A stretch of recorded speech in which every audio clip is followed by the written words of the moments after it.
c'est le multipartisme. Il y a eu beaucoup de partis. Donc, chacun montre ses adeptes. Dire qu'il y a des gens qui parlent de cohésion sociale en disant la vérité aux gens, il y a d'autres, pour eux, c'est la première fois. La paix, c'est de la communauté, c'est vivre avec les autres.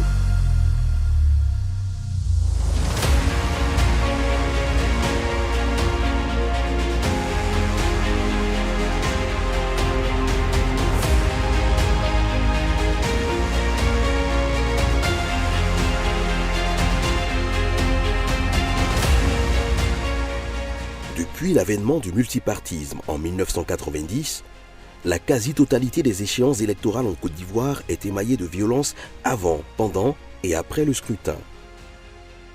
Durant ces années de crise, de nombreux mécanismes de paix ont été mis en place afin de trouver une solution efficace et durable aux actes de violence. Force est de constater que la majeure partie de ces mécanismes ne fonctionnent quasiment plus après le départ de leurs promoteurs, avec pour conséquence des risques importants de résurgence des conflits ou la survivance des effets de ceux-ci dans la mémoire collective.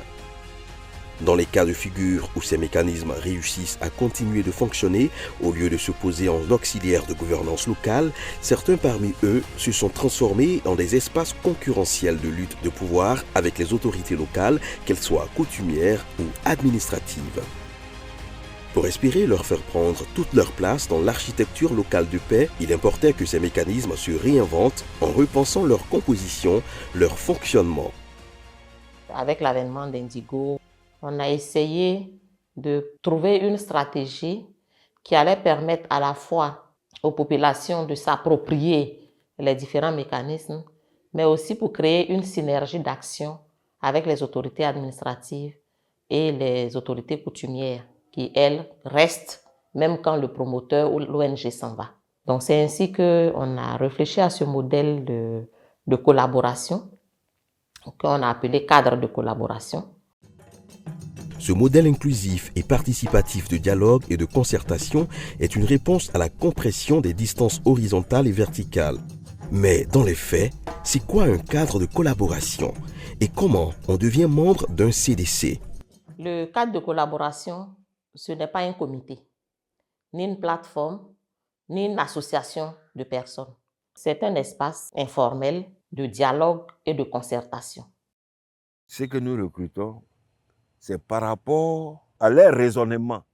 Il y a certaines personnes, quand on les écoute, on sait que s'ils sont dans un environnement propice, ils peuvent faire quelque chose. Nous sommes beaucoup concentrés sur la qualité que chacun peut apporter. Nous ne regardons pas les bords politiques ni l'appartenance ethnique. Au niveau du cadre de collaboration, ce n'est pas la taille du groupe qui compte, ni le nombre de personnes au sein du cadre, mais c'est beaucoup plus l'efficacité de l'acteur qui est dans le cadre. Un cadre souple, informel, constitué d'acteurs influents et pertinents de leur localité et axé sur l'engagement bénévole de ses membres, les CDC sont des instruments locaux de gouvernance qui travaillent ainsi à mettre en avant l'engagement citoyen bénévole et à valoriser leurs acquis à travers le partage d'expériences et le renforcement mutuel des compétences. Comment agissent-ils sur le terrain? Nous avons identifié plusieurs pôles de regroupement des jeunes. Et les leaders qui gèrent ces organisations ont été répertoriés pour qu'à chaque fois qu'on envoie un message, ces leaders-là les ramènent ça dans leur groupe. Nous nous sommes dit quoi? Si des jeunes de différents bords politiques sont opposés par des intérêts politiques, alors il va falloir les rassembler par des intérêts communs, des gains. Si vous avez une affaire ensemble et qu'il y a des malentendus politiques, il y a des désaccords politiques, vous savez comment vous parlez parce que vous n'allez même pas permettre qu'une étincelle tombe dans votre champ là, parce que vous tenez à ça. Si dans certains cas, il était impérieux de réunir les jeunes autour d'un même intérêt, mais dans d'autres contextes, les cadres de collaboration dans leur élan d'appropriation de mécanismes de médiation préventive adaptent la méthodologie au contexte local du moment dans la prévention et la gestion des conflits. On a vu que pour gérer la communauté. C'est comme les trucs politiques, enfin, c'est un gouvernement. On a réfléchi et de mettre des relais un peu partout pour pouvoir mieux travailler, pour faciliter le vivre ensemble.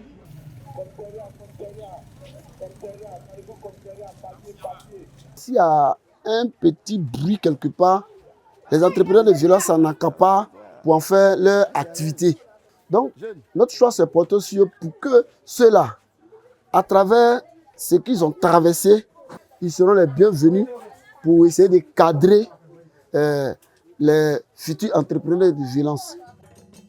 Dans la mise en œuvre des initiatives susceptibles de générer du changement social, les cadres de collaboration adoptent une démarche axée principalement sur le dialogue. À Bangolo, nous avons fait 10 quartiers. Nous avons rencontré les présidents des jeunes dans les quartiers pour voir ce qui se passe. Et encore, l'autre particularité, c'est qu'on met souvent les élèves au devant. C'est parce que la jeunesse aujourd'hui, le monde entier se repose sur la jeunesse. Nous, élèves, quand on nous voit en tant que des brigands. Pourquoi? Quand on dit aujourd'hui il y a élection, c'est élèves. Les élèves sont toujours impliqués dans ce genre de choses. Nous sommes ici là ce matin pour vous sensibiliser concernant la paix. L'un des facteurs aujourd'hui qui crée les conflits à l'école, tel est Djoula, moi je ne cause pas avec Djoula. Tel est Baoulé, moi je ne cause pas avec Baoulé. Chers amis, réunissez-vous parce que la paix, c'est de la communauté. C'est vivre avec les autres. En se posant ainsi comme des auxiliaires de gouvernance locale en matière de gestion et de prévention des conflits aux côtés des autorités coutumières et administratives, les cadres de collaboration multiplient leurs actions et se réinventent en fonction du défi du moment afin de créer un changement au sein des communautés. C'est le cas de Ouattara Adama, un ancien caïd qui aujourd'hui transformé mène des actions auprès de ses amis pour réduire la violence dans les ex-quartiers d'Oukouré et Yaousséi, devenus aujourd'hui Doukséi, la paix. Papa, ça va, il est bien. C'est quoi? Eh, voilà. Pardon, mon frère, ça va? Tout me dit. Angélé, allons. Comment? Angélé. Voilà. Chez nous ici, à Gbafou, nous, ça ne sort pas.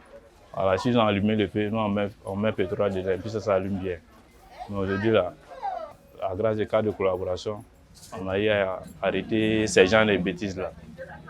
Lorsque j'ai adhéré au cas de collaboration, on m'a demandé à ce que je gère la sécurité parce que je connais mieux ceux qui gâtent.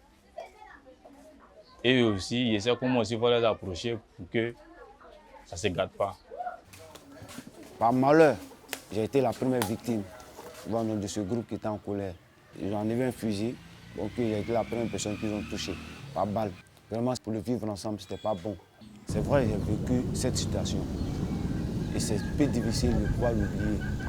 Mais dans ces circonstances pareilles, si on veut être rancunier, on ne va pas avancer. C'est pourquoi j'ai décidé, moi, de prôner la paix. Voilà pourquoi est-ce que je suis allé avec les hommes positifs. Parce que c'est que le CDC, c'est la paix. En tant que footballeur, je me dis que je suis vraiment écouté. En tant que coach, c'est que je suis prêt aussi pour prôner la paix. Parce que pour moi, mon problème, c'est cette jeunesse-là. Puisque c'est cette jeunesse-là, j'encadre. Si elle n'est pas éduquée, c'est que ça ne pourrait pas aller.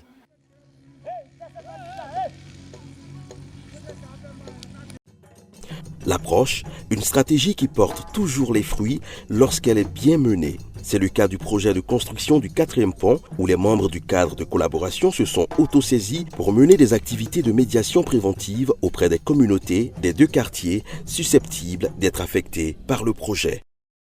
Ça, c'est notre école. L'école de Doukouré et Yaousséi. L'école a été cassée, vous voyez. C'est le peu, la clôture qui reste, il n'y a plus rien. C'est là-bas, se passe les travaux. Et dans cette école-là, il y avait la maternelle. La maternelle, là, c'était pour les enfants de Doukouré et Yaousséi uniquement.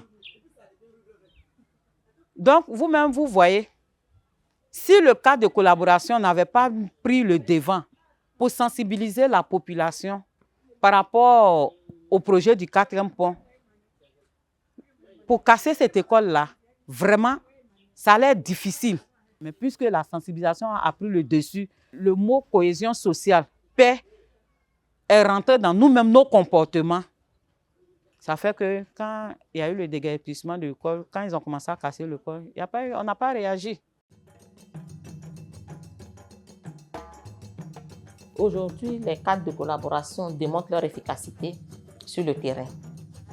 Et pour nous, il faut dupliquer cette ingénierie dans les autres localités afin de pouvoir garantir une anticipation et une prévention d'éventuelles violences dans ces localités en Côte d'Ivoire.